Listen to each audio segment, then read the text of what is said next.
राजधानी शिमला के ऐतिहासिक लक्कर बाजार क्षेत्र में ट्रांसफार्मर तक हाई वोल्टेज बिजली की तारें बिछाने के कार्यों को लेकर स्थानीय दुकानदारों में भारी रोष देखने को मिल रहा है। दुकानदारों का आरोप है कि बिजली विभाग द्वारा नालों के अंदर से हाई वोल्टेज तारें गुजारी जा रही है, बल्कि भविष्य में कोई बड़ा हादसा भी हो सकता है। स्थानीय दुकानदार रामपाल सैनी, अजय कुमार सहित अन्य व्यापारियों ने बताया कि उन्हें बिजली की तारें बिछाए जाने से कोई आपत्ति नहीं है, लेकिन जिस तरीके से यह काम किया जा रहा है वह बेहद असुरक्षित है। उनका मानना है कि नालों के भीतर से तारें निकालना खासकर बरसात के मौसम में जानलेवा साबित हो सकता है। बारिश के दौरान नालों में तेज बहाव रहता है और यदि किसी कारणवश तार खराब हो जाती हैं या टूट जाती हैं, तो उसे ठीक करना बेहद मुश्किल हो सकता है। दुकानदारों ने बताया कि नालों के अंदर पहले से ही कूड़ा कचरा भरा हुआ है और ऐसे में वहां से हाई वोल्टेज तारें गुजारना न केवल तकनीकी दृष्टि से गलत है, बल्कि आम लोगों और व्यापारियों की सुरक्षा के लिए भी गंभीर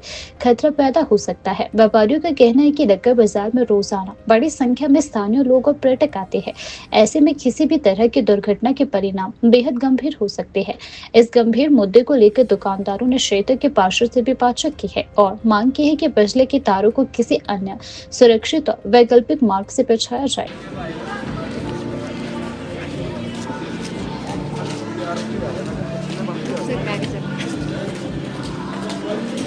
आओ।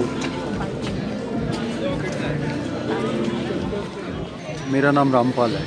अब है यहाँ पे नाले के साथ ही, और इनके ठेकेदार को भी बोला गया कि ये नाले में पाइप मत डालो, क्योंकि मैम इसमें जब कूड़ा भर जाएगा ऊपर से जाखू से आता है कुछ भी है, ये नाले की मतलब ब्रेड्थ है ना जो 2.5 से 3 फीट की है ज़्यादा से ज़्यादा, और इसके अंदर अभी इतनी मोटी तारें हैं, कोई सीवरेज की पाइप्स हैं। जब सफाई करनी होगी तो आदमी कैसे घुसेगा। कल को ये तार नीचे लीक हो जाती है, सपोज़ डैमेज हो जाती है, तो ये 11,000 वॉट की बताते हैं। तो उससे तो कहीं कल को ये ना हो कि यहाँ कोई मिस हैपनिंग हो जाए, क्योंकि गीला रहेगा नीचे नाला, ऊपर से पत्थर लगते हैं इसके अंदर। अभी भी आप देखेंगे नाले के अंदर पत्थर फंसे हुए हैं ऊपर से। अभी आप देखना कैमरे के माध्यम से दिखाना, तो वो पत्थर कल को इसमें बसते हैं, ये टूट जाएगी तो कैसे कल को हमारी क्या सेफ्टी रहेगी। इसने काउंसलर साहब को बोला था, अतुल भाई को और मैम को, कि ये देखा जाए। अब बोला है उनको कल, अब देखते हैं क्या है। पर इन्होंने तो दूसरी पाइप भी डाल दी रातों रात ही। जैसे कि बस मुझे तो ये नहीं समझ आ रहा, प्रशासन बिल्कुल सोया हुआ है हर चीज़ के लिए। मैं तो ये परेशानी में हूँ कि रात को चोर अंधेरे में जैसे चोरी करते हैं ना, वो वाला काम शुरू कर दिया इन्होंने, कि रात को आके डाल दी इन्होंने। कल मैं इनको बोला नाले से मत डालना, और वही। और अभी थोड़े टाइम पहले, पता नहीं आपको पता होगा कि नहीं, एक पेड़ की भी कंप्लेंट दी थी, तो रात को उन्होंने पेड़ काट दिया यहाँ से नीचे, ये सारा नाला खाली कर दिया।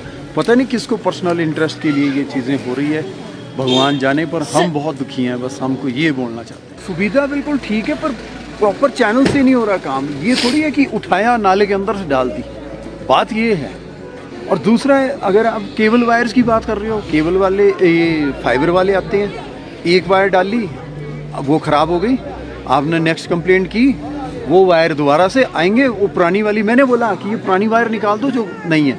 पता कोई चक्कर नहीं, इसमें कोई तांबा थोड़ी है, कोई चोरी थोड़ी करता है। तो मतलब मैं ये कह रहा हूँ कि हमारा प्रशासन का ही फेलियर है इसके अंदर। क्योंकि अगर उन्होंने, देखो राजीव शर्मा जी की जजमेंट भी थी इसमें कि किसी भी पेड़ से कोई भी वायर नहीं जाएगी, 2014 की ये हाई कोर्ट में हो चुका है ये। पर उसके बाद मुझे नहीं पता कि हाई कोर्ट के ऑर्डर्स भी ठंडे बस्ते में चले जाते हैं, कोई नहीं कुछ पूछता है। हमारे लिए कोई भी ऑर्डर होएगा तो हमारे लिए हाई कोर्ट के ऑर्डर आ गए, कमेटी भी बता देगी उसके अंदर, और भी हो जाएगा। पर इनके लिए कोई भी ऑर्डर्स नहीं है। अब ये देख लो, कल से ये वायर्स थी, कल फंक्शन चला, अभी आपने दिखाया ही होगा। तो ये देखो, इसमें कल भी एक लेडी गिरी इसके अंदर। अब हम 24 घंटे तो कैमरा लेके खड़े नहीं हैं कि ऐसा है। अभी इन्होंने ये डाल दी। मतलब मुझे ये लग रहा है कि इसका ड्राफ्ट कौन तैयार करता है, किसके पास इतना खतरनाक दिमाग है कि जो नालों के अंदर से वायर डाल रहा है, वो भी इतनी हाई वोल्टेज की कि कल को वो नीचे डैमेज हो जाती है, या कोई सफाई कर्मचारी नीचे जाएगा, उससे कुछ लग जाता है, वो टूट जाती है। क्योंकि ये खुद बोलते हैं कि रात को हम इसलिए कर रहे कि ये क्रैक हो जाएगी। तो क्रैक हो जाएगी तो इसका मतलब है ना खतरा। तो मैं तो ये बोलता हूँ, कोई प्रशासन वाला हमारे को आके सुने तो सही हमारी गाथा, हम क्या बोलना चाह रहे हैं। और कोई सुनता ही नहीं, सब सोए हुए हैं आराम से। बोलो किसके पास कंप्लेंट करूँ, अगर हट जाएगी तो मेरा नाम बदल दो। मैं तो ये बोलता हूँ हम तो मैडम बोल रहे हैं कि बड़े परेशान हैं बस हर चीज़ से।